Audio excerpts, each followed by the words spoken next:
for the 12-hour promise. So, regardless of the volume that you receive, you can still commit to the 12-hour promise. Yes po. Yes po. Bakit ko po nasabing yes? Kasi po, ang NCR po, hinati namin into 6 cluster.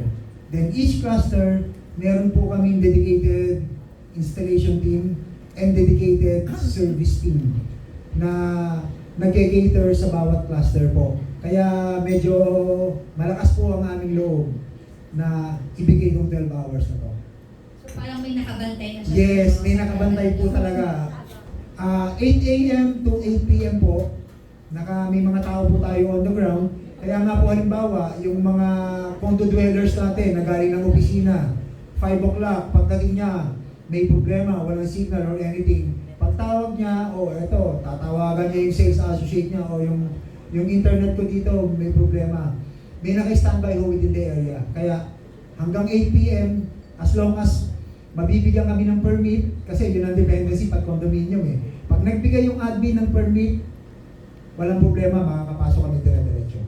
Mabibigyan ho natin regardless of the volume. And when it comes to naman po sa service kasi, hindi naman nagbabulk, hindi naman nag-i-influx yung ticket when it comes to service. Sa installation, maaaring mag-influx yung bumulto yung lumobo yung installation team, pero we have enough capacity po. Anticipated na ho namin yun kasi meron ho kaming tinatawag na capacity planning each building. Let's say for example, DMCI, alam namin na per cluster yan eh. Marami talaga yan, may mga dwellers dyan.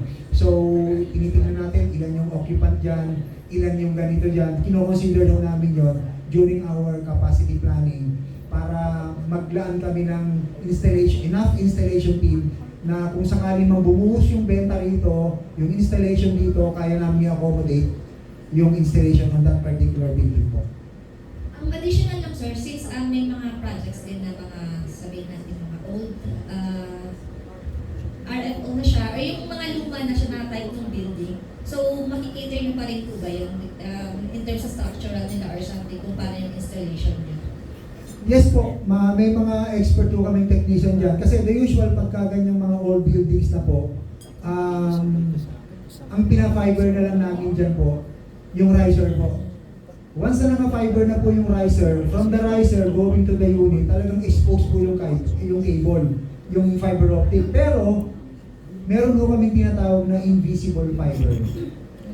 Etong invisible fiber na ho ito, parang ano po siya, parang transparent po siya. Actually, transparent na nga siya. Pag nilatag namin sa hallway, from the talagang malinis na malinis. Kung biglang tingin, hindi mo siya makikita. Yun yung papasok sa unit. So, na-identify na ho namin yan.